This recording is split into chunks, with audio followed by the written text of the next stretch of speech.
Ya a Natalia Montiel y también a Delfina Rossi. Gracias, Natalia, gracias, Delfina, por estar con nosotros.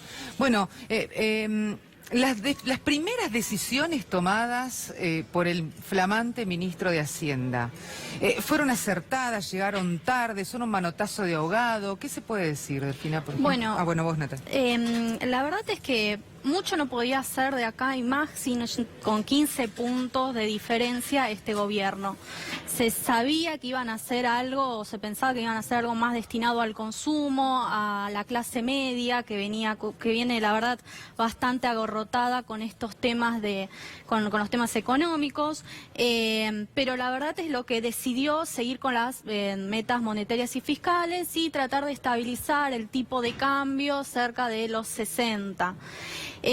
Obviamente eso la gente no lo va a sentir. ¿Por qué? Porque la verdad ya viene pegada desde hace varios meses, no puede llegar a fin de mes, el salario cada vez pierde poder adquisitivo, no puede comprar la gente, entonces el empleo cada vez es más bajo, crece la tasa de desempleo, la tasa de pobreza, hay riesgo de que podamos llegar a una aceleración de la inflación en los próximos meses. La verdad es bastante crítica la situación y el gobierno puso todas las medidas económicas en una sola variable y dejó el resto sin observar.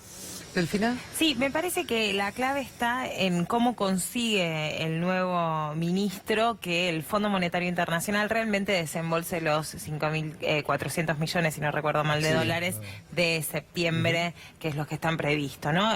La revisión anterior, en donde se dieron por bueno y se hizo el desembolso, ya se marcaba ciertos riesgos del programa. El mismo FMI dice, este programa tiene ciertos riesgos, la volatilidad cambiaria puede desestabilizar todo. Entonces, lo que le ha pedido, ¿no?, Alberto Fernández en esto de que revise el acuerdo con el FMI, bueno, acá lo que me parece es que, yo no sé si la CUNSA lo está explicando ahora con Mirta Legrand, pero la gran pregunta es cuál es la renegociación que va a tener y el diálogo que está teniendo con el Fondo Monetario Internacional. ¿Se van a aplicar los famosos waivers, que son las excepciones con el acuerdo? Otra más, que ya se empezaron a flexibilizar, porque recordemos que en el acuerdo, en la última revisión, se decía, bueno, en el 2019 la inflación va a ser del 40%, ahora ya estamos hablando de un 50%. Sí. Esto ya desequilibra, ¿no?, las previsiones en cuanto a el ajuste fiscal.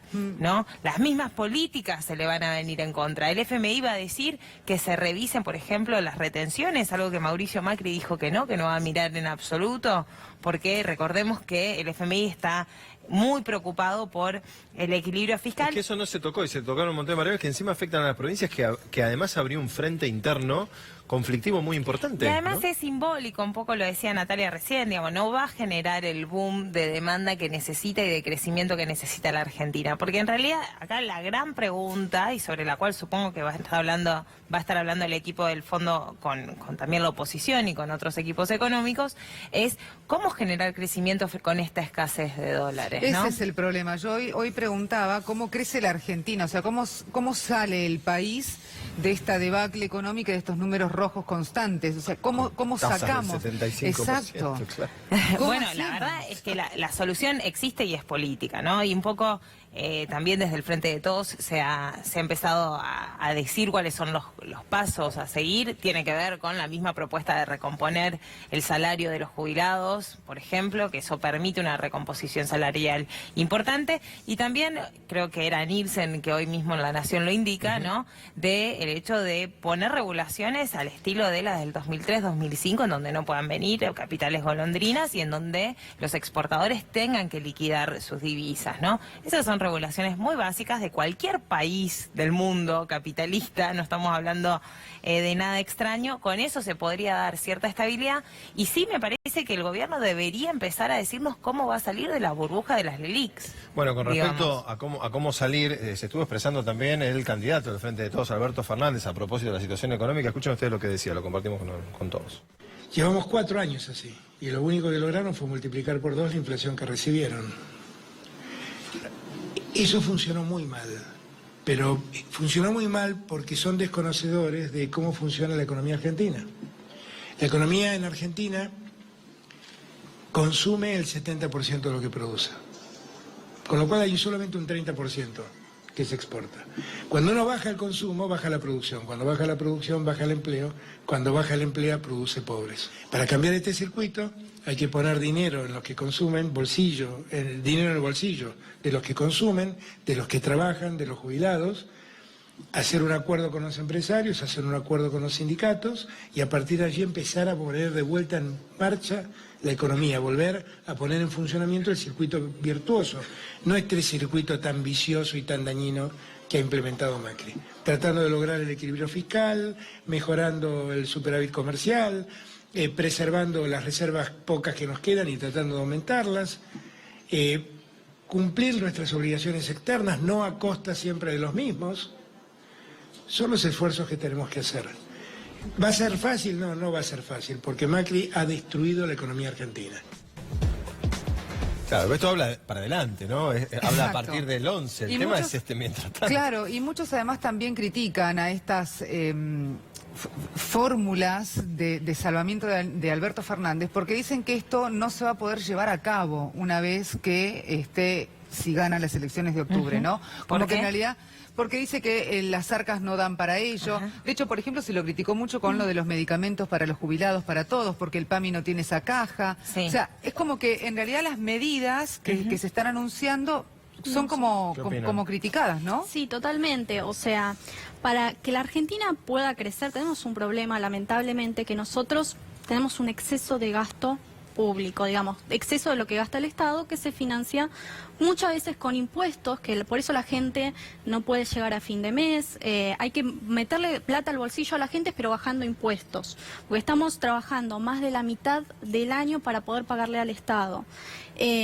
Por el otro lado, emisión, que durante mucho tiempo se emitió, inclusive este gobierno, para poder financiarlo. Eso es lo que te generó que la demanda del dinero, ahora la demanda de pesos, se está cayendo fenomenalmente, más allá de que no se esté emitiendo ahora. O sea, nadie quiere pesos, nadie confía en la moneda argentina. Y por el otro lado, el endeudamiento.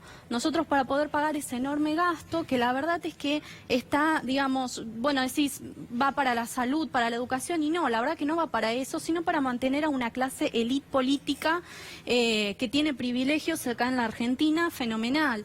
Hay que empezar a reducir por esas cuestiones. No podemos seguir con un modelo de endeudamiento porque necesitamos siempre inyecciones de capitales. Y cuando algo se genera un boom, algún estornudo en el exterior, te va a afectar a la economía porque se corta y entramos los capitales y entramos en crisis. Y eso es lo que no podemos hacer porque nosotros somos los que más los sufrimos al final del día. ¿Estás de acuerdo? Sí, no, la verdad que no entiendo muy bien hacia dónde va el marco. Entiendo que se supone que lo que decís, Natalia, es que una economía más eficiente o la que crece es aquella que reduce el sector público, donde el sector público tiene menos presencia. La verdad que si uno estudia los modelos de desarrollo, economías que consiguen crecer son economías con un Estado presente. Entonces, la dimensión de nuestro sector público no es extremadamente grande y además es un sector público que acompaña al sector privado. El mayor problema, de hecho, de la economía de Mauricio Macri es la pérdida de puestos de trabajo en el sector privado. Es el cierre de empresas y es debido a que el Estado no ha acompañado a la economía. En el momento que tenemos un Banco Nación que promueve créditos para pequeñas y medianas empresas, en que ponemos el Fondo de Garantía de Sustentabilidad del ANSES a capitalizar empresas nacionales, que es lo que se hizo, a recuperar empresas como YPF, a poner empresas a generar trabajo y producción nacional, empresas mixtas de participación pública y privada. ¿Cómo consigue la Argentina lanzar un satélite al espacio? ¿Cómo conseguimos el desarrollo nacional? ¿Cómo conseguimos trenes argentinos? ¿Cómo conseguimos todo el desarrollo que necesitamos? ¿Para qué? Para apalancar el sector privado, que seguramente habrá que discutir una reforma fiscal integral. Yo no lo pongo en duda, deberíamos ser mucho, a todos nos gustaría que el Estado sea más eficiente en un montón de cosas. No creo que es lo que esté en duda ahora.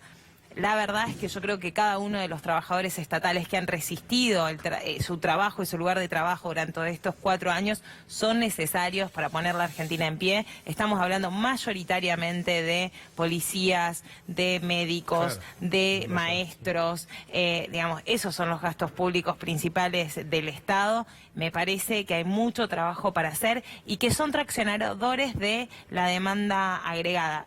el problema es más profundo, ¿no? Pues Claro, sí, tal que cual. arranque la economía lo vamos a conseguir. Yo creo que desde el 10 de diciembre va a ser relativamente fácil, si se quiere, con la voluntad política y con el acuerdo con los gobernadores y los otros actores.